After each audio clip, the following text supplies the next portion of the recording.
Hola a todos y bienvenidos a la Open Class que hoy titulamos ¿Está España preparada para una transición a las energías renovables? Para ello contamos con Jorge Morales. Jorge, buenas tardes, Buenas gracias. tardes. Antes de darle paso, me gustaría hacer una pequeña introducción de su biografía.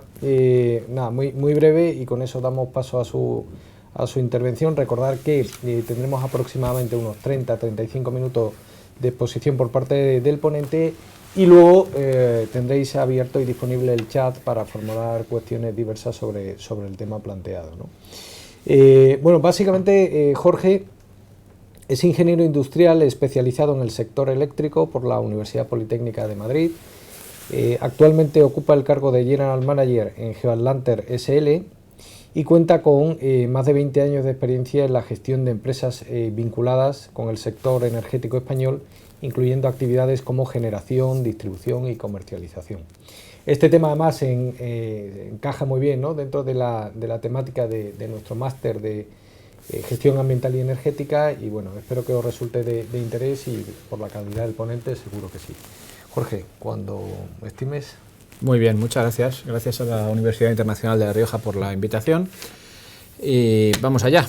Bueno, lo que voy a tratar es de contar cómo estamos inmersos en una revolución además en un sector que no está nada acostumbrado a revoluciones, como es el sector energético y en particular el sector eléctrico. Y bueno, voy a particularizar la situación de España, ¿no? Dentro de esa revolución que se está dando a nivel internacional, pues cómo está España de preparada para afrontar esa llamada transición energética, ¿no? Bueno, empiezo por un contexto, ¿no? ¿Cómo están las renovables ahora mismo, ¿no? Hay mucha gente que se le pregunta por la calle quizá qué opina de las renovables y prácticamente, bueno, tenemos las encuestas. Más del 90% de la población en España es favorable a las renovables, si bien sigue pensando que tienen un problema, que es que son muy caras, que han subido el recibo de la luz, ¿no? Claro, lo que ocurre es que la evolución tecnológica que hemos presenciado en los últimos años, y cuando digo últimos años me refiero a 4 o 5 años, no más allá, ha sido espectacular, ¿no? Y ha cambiado completamente los paradigmas que tenemos en el sector energético, ¿no?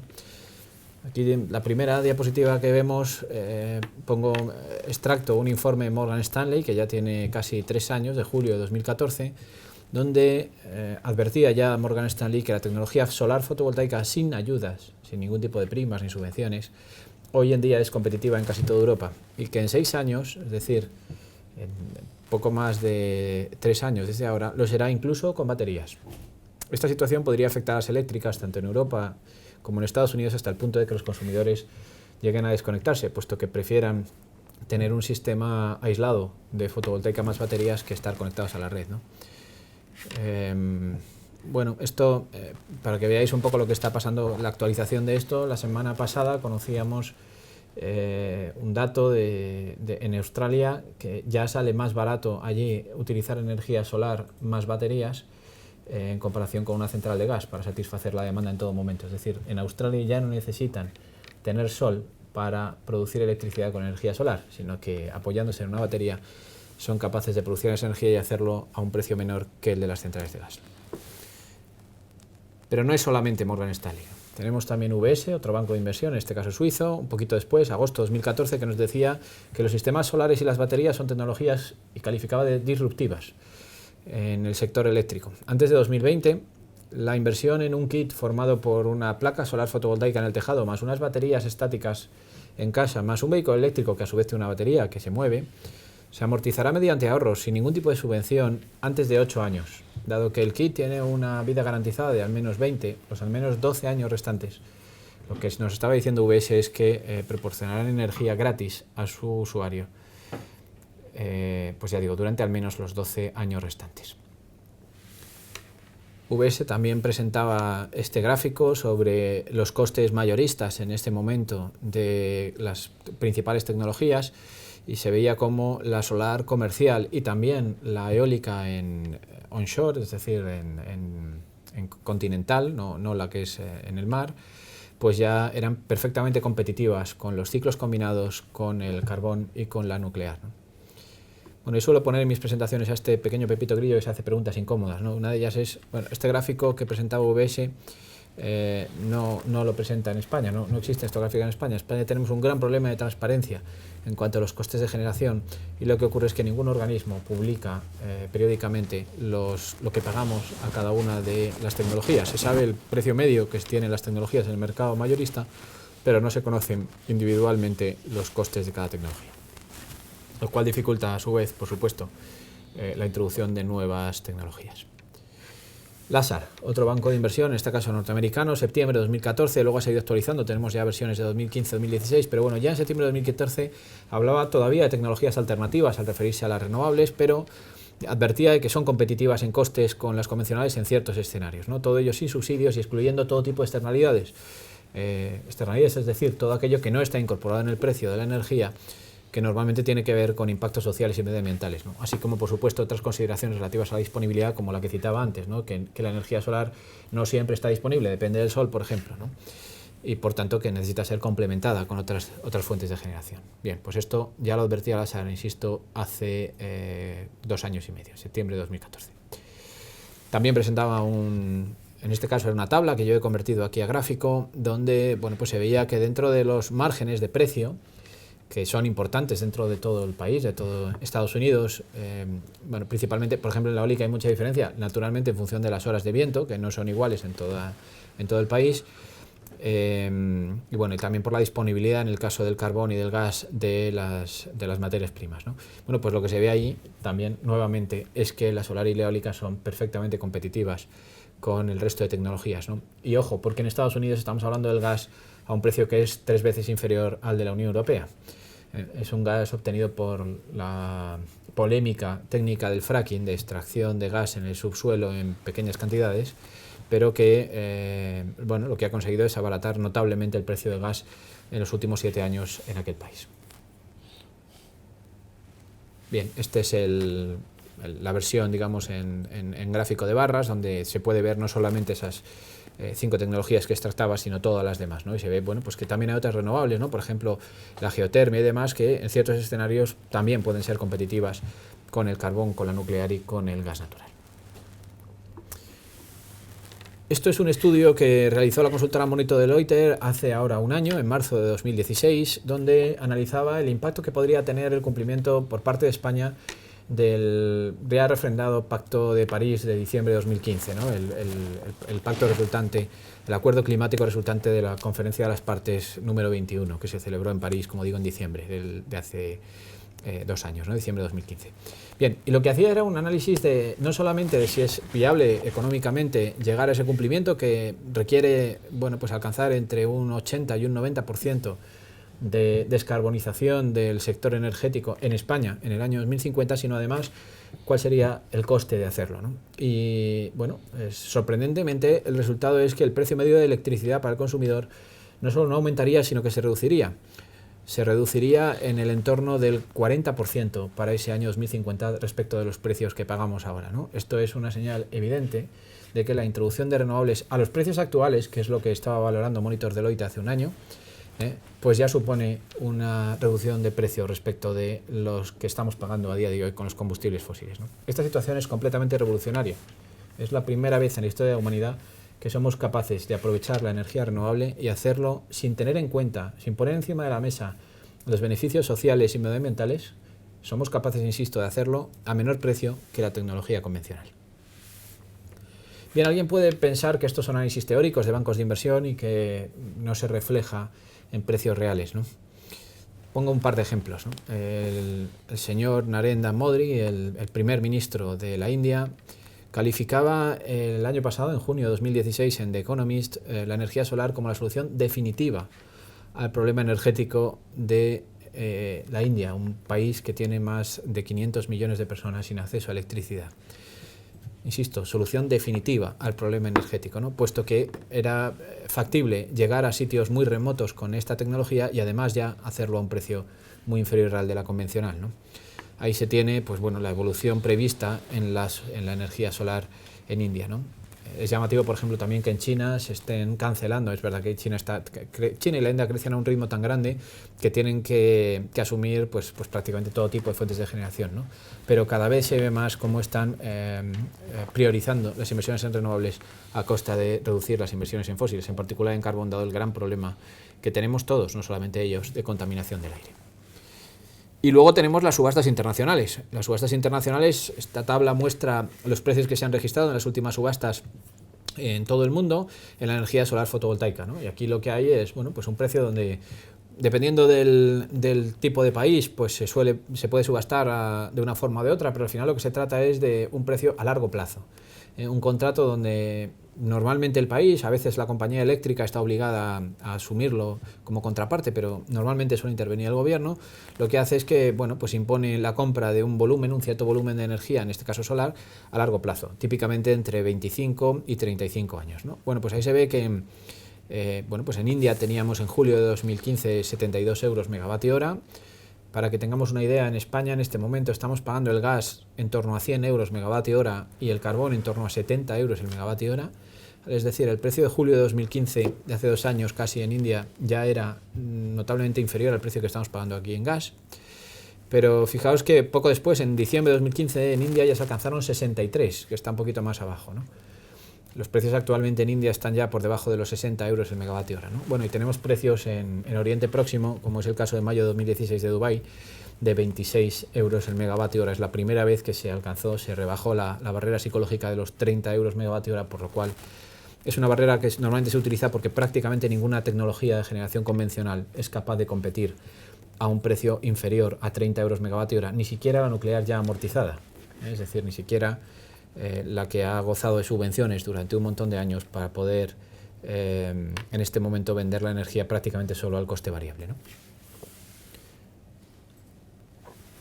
Bien, el argumento, por tanto, ha ido cambiando en los últimos años y de escuchar el dogma de que las renovables son caras, cada vez más empezamos a escuchar que no, que el problema que tiene es que son intermitentes, se dice, ¿no? A mí no me gusta el término intermitente, porque el intermitente significa que se enciende y se apaga. Yo digo mejor que son variables, que no son gestionables, ¿no? Efectivamente, las dos grandes tecnologías, las que más se han desarrollado, que son la eólica y la solar fotovoltaica, tienen este problema. Se produce cuando hay sol o cuando hace viento. No siempre que uno quiere darle al interruptor de la luz. ¿Vale? Ahí tenemos el gráfico clásico de cómo funciona la energía solar, cómo produce típicamente una central solar en las horas naturalmente de día. Y bueno, si bien la punta de la energía solar se adapta bastante bien a la punta diaria de la demanda, donde tenemos el consumo típicamente a mediodía, pues se adapta bastante mal a la punta nocturna, a la segunda chepa, digamos, que tenemos típicamente en las curvas de demanda, y que en el caso de España, por ejemplo, es superior en invierno la punta nocturna a la punta diurna, ¿no?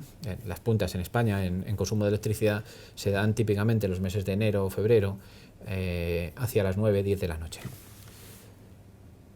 Bien, ¿qué hacemos con esto? ¿Cuál es el reto que tenemos por delante? Bueno, pues hay varias soluciones, ¿no? La primera de ellas es la gestión de la demanda. Aquí hay un campo enorme de desarrollo tecnológico y, bueno, tiene mucho que ver con las redes inteligentes, con las llamadas Smart Grids. Lo que se trata es de desplazar consumos en las horas donde más generación renovable tenemos, porque como hemos visto en el gráfico anterior, lo que ocurre con la energía solar, esto está pasando en Alemania, donde se registran precios negativos en los mercados mayoristas, hay tanta energía a mediodía que incluso se supera ampliamente la punta de la demanda, ¿no?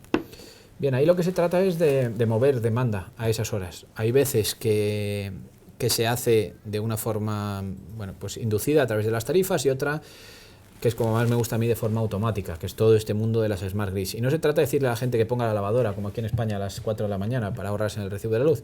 Se trata de que la lavadora automáticamente sepa a qué hora se tiene que poner dentro de unos márgenes que le haya fijado el usuario, ¿no?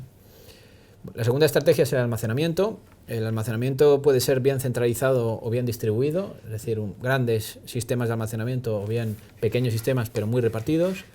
El centralizado, hay que destacar las centrales hidroeléctricas. Hablaba antes de Australia. En Australia también se ha presentado hace poco más de un mes un estudio de una universidad allí que ha calculado que solamente con energía solar y eólica apoyada con balsas, con sistemas de balsas con una balsa inferior y una balsa superior, donde se puede bombear el agua, se puede jugar el agua entre los dos niveles de altura, solamente con esas tres tecnologías se puede ya abastecer el 100% de la energía eléctrica del continente.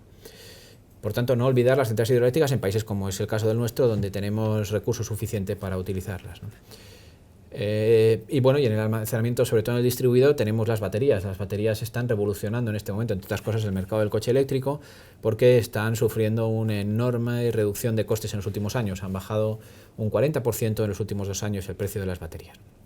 Y por último, como tercera estrategia, tenemos interconexiones. Las renovables, la solar y la eólica, es verdad que son difícilmente predecibles con precisión, sobre todo en el largo plazo, pero cuanto más grande es un sistema, más fácil es predecirlo. Es posible que si nosotros ahora pensáramos el día 12 de diciembre a las 10 de la mañana va a haber viento o no en Madrid, pues lo más probable es que nos equivoquemos, ¿no? La incertidumbre es muy grande. Pero si tuviéramos que predecir si va a haber viento en Madrid o en Milán o en Moscú o en Estocolmo, seguramente nos equivocaríamos mucho menos, ¿no? Bueno, pues de eso se trata, y por eso también hay grandes planes por parte de la Unión Europea de interconexión eléctrica, de refuerzo de interconexión, sobre todo en sistemas más o menos aislados, como es el caso de España. ¿Por qué entonces, la pregunta del millón, en España no se construyen renovables? Desde la moratoria de incentivos aprobada en 2012, si son más baratas y está resuelto el problema tecnológico del almacenamiento, ¿por qué no se construyen? Bueno, voy a intentar explicarlo. Y para ello hay que acudir a los conceptos simples, que a veces se nos olvidan, pero que son muy importantes, ¿no? Las renovables, a diferencia de las fósiles, no tienen prácticamente costes variables. O si los tienen, son muy bajos. La mayor parte del coste que tiene, cuando hablaba antes de los 60 euros de India en la energía solar, o de los 30 euros de Dubái por megavatio hora, eso al final es el resultado de básicamente dividir el coste de inversión inicial entre la producción que va a tener la planta durante toda su vida útil. No hay costes de operación y mantenimiento. Los hay realmente, pero son muy bajos en comparación con los costes de inversión, y además son casi fijos. Uno no se gasta más en mantener una planta o en pagar el terreno, el alquiler del terreno, en nuestro caso, porque haya 1.500 horas o 1.400 horas de sol al año. Por tanto, hay una cuestión básica, que es que las renovables son capaces de determinar al precio al que pueden vender su energía, pueden obtener rentabilidad vendiendo su energía durante toda su vida útil, que típicamente es superior a 20 años, con extraordinaria precisión, cosa que no ocurre en los fósiles, donde uno depende de mercados externos, de mercados que están muy lejos de su control y que en ningún caso dispone de mercados de futuro suficientemente líquidos a largo plazo como para garantizar ese precio a más de 3, 4, 5 años, ¿no? Claro, ¿qué ocurre? Que ese precio depende fuertemente de la rentabilidad exigida por el inversor, dado que el componente principal de ese precio es la inversión inicial. El efecto riesgo, que es el que se introduce en esa prima que tiene el inversor cuando quiere recuperar a través del precio que cobra por la energía, pues ese desembolso inicial, puede llegar incluso a anular la ventaja del recurso. Esto es un gráfico que no es mío, es de la consultora muy conocida en el mundo fotovoltaico de Agora Energy Vende, de febrero de 2015, que lo que hacía era calcular el precio al que podría vender la energía solar fotovoltaica en el año 2025. Fijaros que en Alemania calculaba que los precios estarían entre 50 y 60 euros el megavatio hora, y en España daba un rango que partía del entorno de los 40 euros megavatio hora, 4 céntimos de euro por kilovatio hora, y podía llegar al mismo nivel de Alemania. Claro, lo que venía a decir es, ojo, porque el hecho de que en España haya en promedio un 50% más de horas de sol respecto a Alemania puede no suponer una ventaja competitiva para España respecto de Alemania a la hora de producir energía solar, sencillamente porque en Alemania hay mucha más estabilidad regulatoria a la hora de tratar las renovables, y por tanto un inversor exige mucha menos rentabilidad en Alemania que en España. Ellos lo que calculaban es que el inversor en Alemania exigiría del orden de un 5% de rentabilidad, mientras que en España podría llegar a un 10%. De ser así, de ser la rentabilidad exigida 5 puntos porcentuales superior, lo que ocurriría es que equilibraría la posición de dominio de España, y el coste por kilovatio hora producido sería igual en un país con un 50% más de radiación que en el caso de Alemania. Esto, lejos de ser teórico, exclusivamente de una consultora, se comprobó posteriormente en un estudio que financió la Comisión Europea, el proyecto DIA-CORE, presentado hace algo más de un año, en febrero de 2016, y lo que calculaba exactamente a través de encuestas a los inversores es qué rentabilidad exigían en cada uno de los países. Y aquí vemos el resultado. Mientras que en Alemania los inversores estaban por debajo del 5%, entre el 3,5% y el 4,5%, en España exigían un 10%. Claro, cuando presento esto, enseguida hay quien me dice, bien, es que esto no vale porque en el WACC, en la rentabilidad exigida, en el coste medio de capital, tienes en cuenta la deuda, y lo que hay es una situación distinta en la financiación en España que en Alemania. Bien, el proyecto de IACOR también preguntaba la rentabilidad del accionista, no solamente la rentabilidad del proyecto. Y lo que obtenía eran resultados ligeramente mejores, pero aún bueno, pues muy llamativos, por ser suave, en el caso de España, ¿no? Un inversor exigía una rentabilidad del accionista de en torno al 6-8% en Alemania, mientras que superaba ampliamente el 13% en España. O sea que, insisto, lo que ocurre es que la incertidumbre regulatoria que se ha creado en España no solamente está afectando a los proyectos ya desarrollados, sino que además afecta al precio de la energía solar, en este caso, de futuro. Bien, veamos cómo funciona el mercado eléctrico para entender cómo se pueden incorporar las renovables en él. Voy a parar un momentito esto y voy a compartir un vídeo un momento. Vamos a suponer que cada uno de los vasos es una tecnología de generación. Suministran electricidad de diferentes Eso es, como maneras. si fueran 4 centrales de generación diferentes. Vale.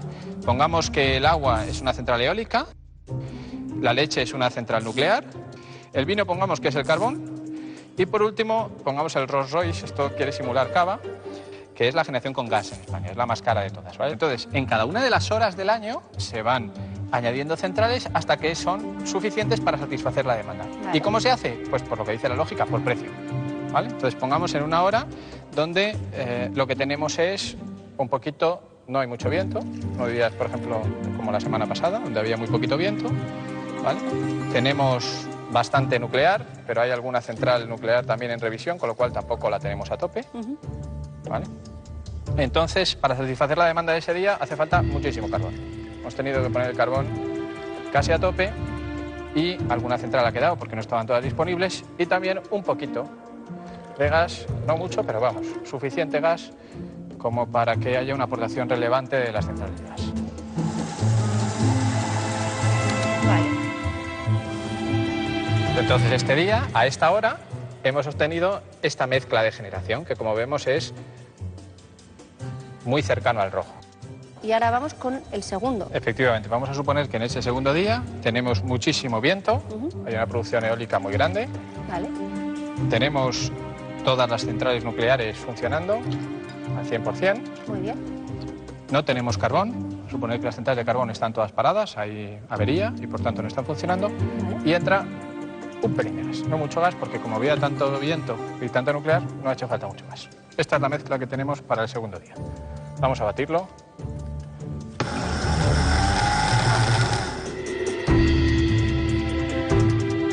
Esto es el lunes y esto es el martes. Yo entiendo que el lunes sale mucho más caro porque como tenía mucho carbón y el martes sale más barato porque tenía mucho viento y es más barato, ¿no?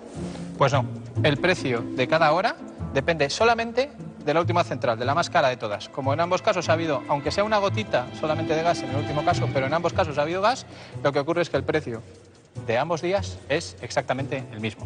Pagamos todas las tecnologías de generación al precio de la última, de la más cara, que es necesaria para satisfacer la demanda en cada momento. ¿Quién decide qué tecnología se utiliza cada día? Porque yo tiraría siempre de viento, siempre que haya viento, ¿no? Claro, pero el problema está en que más del 70% de la generación en España está concentrada en 3 empresas, que son las que deciden en cada momento cuáles son las centrales que van a entrar y las que no. Y por supuesto las ¿Qué que criterio? deciden, pues con el criterio, como es natural, de maximizar sus beneficios.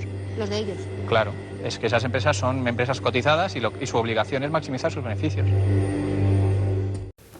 Bien, esto es un ejemplo gráfico, digamos, de cómo funciona un mercado marginalista, que es como llamamos al mercado eléctrico español, ¿no? Es decir, bueno, lo que hacemos es simplemente que la última central de generación, aquella que es más cara para satisfacer la demanda en cada momento, es la que marca el precio de todas las demás. ¿Cómo se comporta en un mercado de este tipo la generación renovable? Bueno, pues lo que ocurre es que las renovables ofertan a precio cero. ¿Esto significa que vayan a cobrar a precio cero o muy próximo a cero? No, significa que aceptan el precio del mercado mayorista. Cobrarán, por tanto, el precio de la tecnología de la que resulte, no juegan, no participan en la formación de precio, cobrarán, insisto, el precio de la tecnología que sea la que finalmente sea la última en satisfacer la demanda. Eso sí, el efecto de las renovables, naturalmente, al desplazar tecnologías marginalistas, tecnologías que de no existir ellas habrían mercado un precio superior al que finalmente resultó, lo que ocurre es que deprimen fuertemente ese precio de mercado.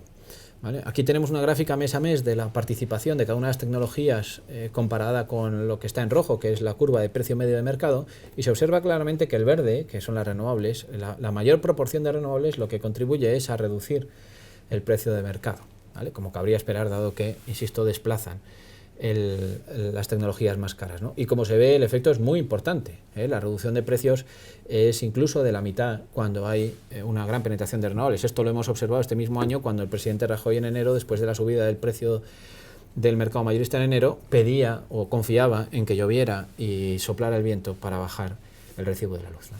Por tanto, las renovables se encuentran en este mercado, se enfrentan a un riesgo de depender de otras tecnologías para saber lo que van a cobrar, mientras que sus costes son esencialmente fijos. Y además, la fijación de estos precios no está en su mano, está en manos de otros competidores. Y aquí tenemos un problema también de funcionamiento del mercado. ¿Por qué? Porque existe una elevadísima concentración en la generación en España.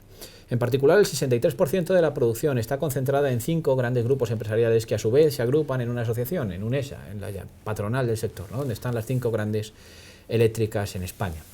Pero es que el resultado, quizá a alguien le puede parecer poco, el 63% de concentración. El problema es que de ese 63% la concentración es mucho mayor en las tecnologías que realmente marcan el precio, que son habitualmente el carbón y el gas. En el carbón, más del 90% de la generación está concentrada en las empresas de UNESA, y en el gas, más del 80% está concentrada en las mismas empresas de UNESA. Y como se ve en este gráfico, además, en el caso del gas, en una empresa, en el caso de en este caso es Unión Fenosa Gas Natural, la que concentra la mayor parte de la generación de gas en España, ¿no? Por tanto, hay una serie de empresas que tienen la mayor concentración de tecnologías de generación que son capaces de fijar el precio, ¿no? Un problema adicional para competir, para que las renovables puedan entrar en este tipo de mercados. Pero es que además lo que ocurre es que las centrales no cobran solamente el precio de mercado. Hay una serie de complementos, entre otros, por ejemplo, los llamados pagos por capacidad, que en los últimos años han supuesto de media unos 500 millones de euros, que esas centrales de generación convencional cobran con independencia de que estén produciendo o no energía. Y claro, una central solar o una central eólica que quisiera entrar ahora en el mercado no cobraría estos precios, ¿no? Con lo cual, aunque tenga un coste medio inferior al de sus competidores, podría arruinarse mientras que sus competidores ganaran dinero, sencillamente porque el precio de mercado se podría hundir. Esa central no recuperaría sus costes y sin embargo las otras centrales lo recuperarían por la vía de los pagos fijos, de los pagos por capacidad. Y además esto se da en una situación donde hay sobrecapacidad, como es el mercado eléctrico español, un mercado que tiene un índice de cobertura, es decir, la generación excedentaria que somos capaces de producir en el momento de máxima demanda está en torno al 40% de esa demanda, mientras que el valor recomendable es del orden del 10%, es decir, nos sobra aproximadamente un 30% de potencia firme, que además esta sobrecapacidad no se ha resuelto cerrando centrales, prácticamente no se cierran centrales en España, es verdaderamente excepcional.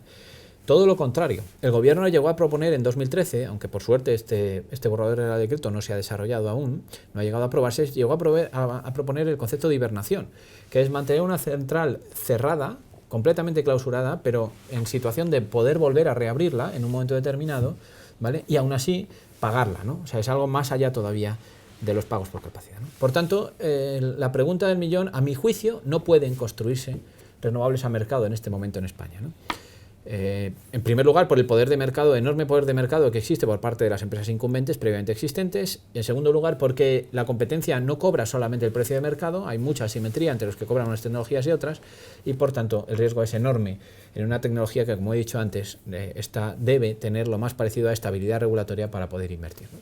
Salvo, por supuesto, que lo que se quiera hacer es un proyecto social, como hay algunos, donde la rentabilidad económica no sea lo relevante. Entonces sí, de hecho ya están apareciendo algunas iniciativas en este sentido. Voy terminando. Hay una alternativa que es el llamado autoconsumo. A mí me gusta más llamarlo autoabastecimiento, es decir, en lugar de construir grandes centrales, ¿por qué no nos ponemos pequeñas instalaciones en casa y desarrollamos las renovables por esa vía, ¿no? En casa o en las empresas, ¿no? Bueno, pues desde octubre de 2015 España cuenta con la que es sin duda la normativa más restrictiva del mundo en el ámbito del autoabastecimiento de energía eléctrica. ¿A qué me refiero? Bueno, en primer lugar a que tenemos una tarifa eléctrica arbitraria, donde la parte fija del recibo, que naturalmente disuade cualquier inversión en autoconsumo, dado que lo que va a reducir es la parte variable, el consumo de energía se va a reducir, pero no la parte que tenemos que pagar con independencia de ese consumo, bien, pues lo que ha hecho es duplicarse en la última legislatura. Y además no hay ninguna señal regulatoria de que esto no vaya a seguir aumentando en la contribución de la parte fija del recibo, ¿no? Esto por un lado. Luego hay innumerables trabas administrativas. La más relevante de ellas, que se exige tener un segundo contador solo para medir la producción de la instalación de autoconsumo y protecciones específicas, pero también que hay que hacer estudios previos, boletín de instalación, pagos de estudios de la compañía eléctrica, derechos de acometida, inscripciones en registros, etcétera, etcétera, etcétera. Cosas absolutamente innecesarias que no existen en otros países, además de nuestro entorno, de la propia Unión Europea.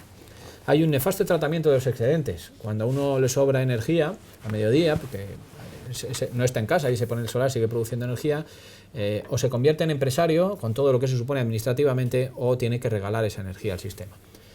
Como a alguien se le ocurra no cumplir con todas las trámites administrativos existentes, se enfrenta a fuertes sanciones que pueden llegar a lo que a mí me parece una barbaridad, hasta 60 millones de euros por un incumplimiento administrativo, ¿no?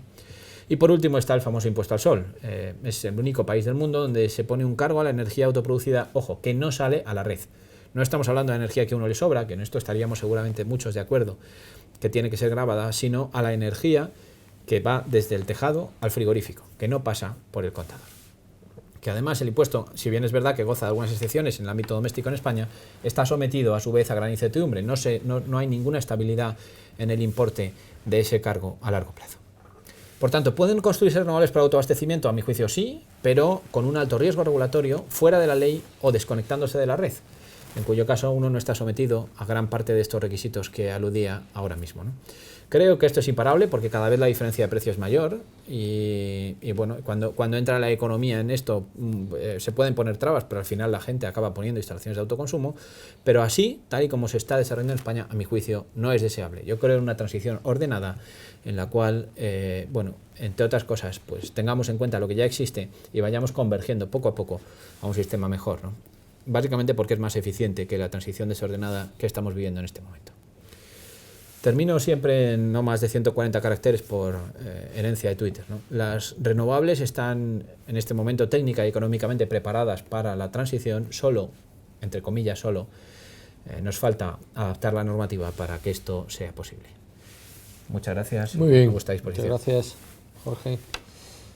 Bueno, pues vamos a dar paso, si os parece, al chat. Si hay alguna cuestión, es buen momento, sobre todo porque bueno, pues tenemos poco tiempo disponible y nada, agradecer a Jorge la cantidad de información que nos ha suministrado aquí en escasos 30 minutos.